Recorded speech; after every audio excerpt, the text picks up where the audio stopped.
Hey, this one is also for Amy. I think she's having one of those days. She's new to tinnitus and trying to manage. I get it. It took me a while to get it, and it seemed like forever.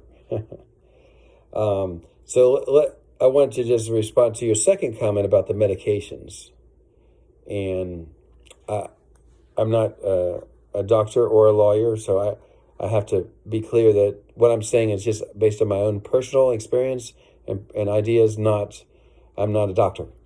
But you said, oh my God, thank you. I noticed that Seroquel is ototoxic,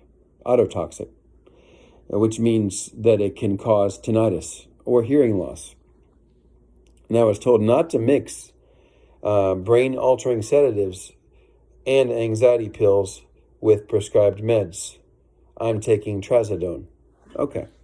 So trazodone also is an ototoxic, yes? And that is the one that probably gave me tinnitus, if there was one that did. At the time I got tinnitus, I also had COVID, and I had wax in the ear. And I had anxiety, and I had insomnia. All these things can cause tinnitus. And there's always going to be that one person who has a very loud voice who says, I took this drug and it gave me tinnitus.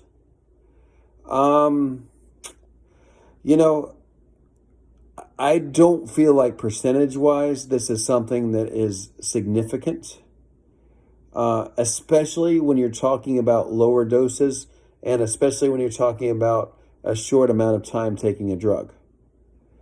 But just about every drug is ototoxic. So many of them are, especially the main ones that everybody takes. So I'm pretty sure trazodone is. So, but the problem here, I want to get to the heart of one thing here. You have anxiety.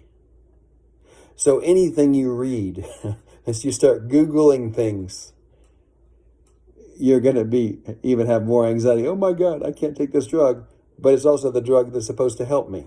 You see the dilemma you're in, right? So that's why I started out saying, if you're taking a small amount and it's not for a long time, you're probably on the lower end of the small percentage of you getting some weird thing that's going to happen to you because you took this drug. We start talking about similar to the chances of you getting in an accident when you drive your car, but you're still going to drive your car. It's like, it's probably just fine. And it might be the thing that you need to get some help. So what I did with these drugs, I'll tell you about my experience. The first one I took was a benzo. I think you said you were a little afraid of those. But I took a very small amount. So I'm trying to remember, I think they started off with a one, don't quote me on this, but the average prescription is about a 1 milligram pill, or is it? And then, I forget the numbers, but I ended up getting a prescription for half the amount they normally take, and then I cut that in halves and even quarters. So like Ativan, I think is actually awesome for anxiety. And as long as you're not abusing it, it can be great in the short term. So like Ativan or Xanax, or there's another one, clozapine, I forget it, but it's a longer lasting than Xanax. And if you are just in the midst of awful anxiety and not being able to sleep and that sort of thing, maybe a quarter of one of those, a half, might be just the ticket to just kind of get you to chill a little bit, and might even be good to take on those bad days or even every day for a short time. But when you start talking about, okay, I've been taking this for 6 weeks now and I'm doing it every day, then I'm not going to say you're going to be addicted to it, especially if you started with small quantities, like a quarter and a half of a pill. But then we would say, okay, you're going to need to move over to an antidepressant that also works with anxiety. Like I took Zoloft. Sertraline is the other word for Zoloft, I think. And that can definitely get you feeling better too. And it also is autotoxic. So, but, I mean, you've already got tinnitus. I wouldn't think in terms of better and worse at this point, my personal opinion. I would think in terms of anxiety and insomnia are things that you need to solve if you're having serious problems with them. So, I remember when I had gone for about 5 days in a row, averaging an hour or two of sleep, and I thought I was not going to be able to keep my mind together. And I had quit taking the Ativan because I was worried I would get addicted. In reality, I had taken that much. I was always taking small amounts, and there's no way I was going to have a serious problem at the levels I was taking. But I was so anxious about it. But then I got to where I just wasn't sleeping. You know, after having not been able to sleep before that and going through a couple of different sleep medications and where they worked and then they didn't work, I was losing it big time. And then I went and I said, I just need a little bit more Ativan because I know 100% after I take it, I will fall asleep for at least an hour or two. And I was just hoping for an hour or two. If I could sleep more, that would be great. I think I was probably 3 months in, and the max I had slept was 4 or 5 hours in one night. And I was averaging less than that. So, but you've got to get to sleep.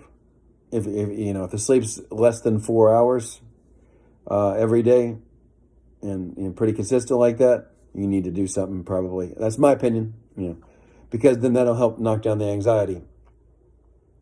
So, Ativan can be a sleeping med, but it's not going to work for a long time without having to increase the dose.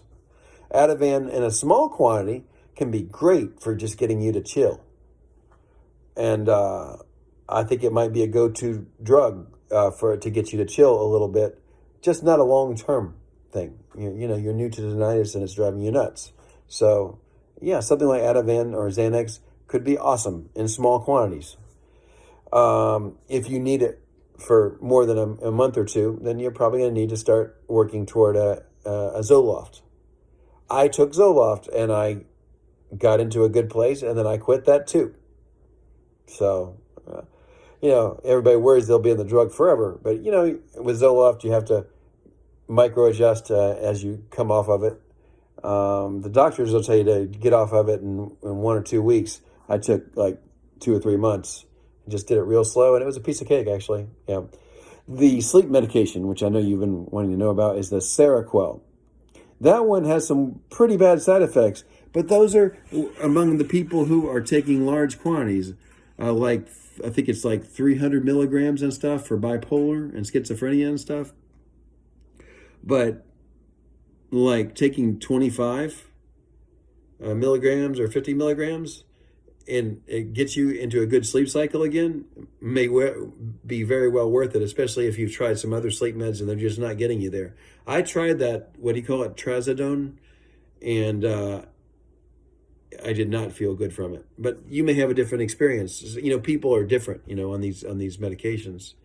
So I'm very much now, I wasn't before, I'm very much now pro these drugs to get you out of a tight spot, but also pro using them in small quantities as much as possible and not taking as much as the doctor gave.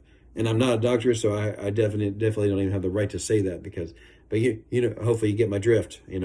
I kept my doses as low as possible just to get a little bit of the effect without, really taking a lot, because I don't like that. I don't like taking medications if I can avoid it. So I was taking 3 at once, though. So you're talking about mixing, right?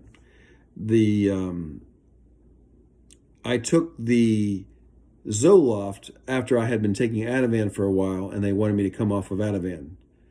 But I stayed on Ativan, but I was taking like a quarter and an eighth of the smallest pill they normally give like one that's twice the size, and I got one that's half that size, and then cut that into halves and quarters and even eighths.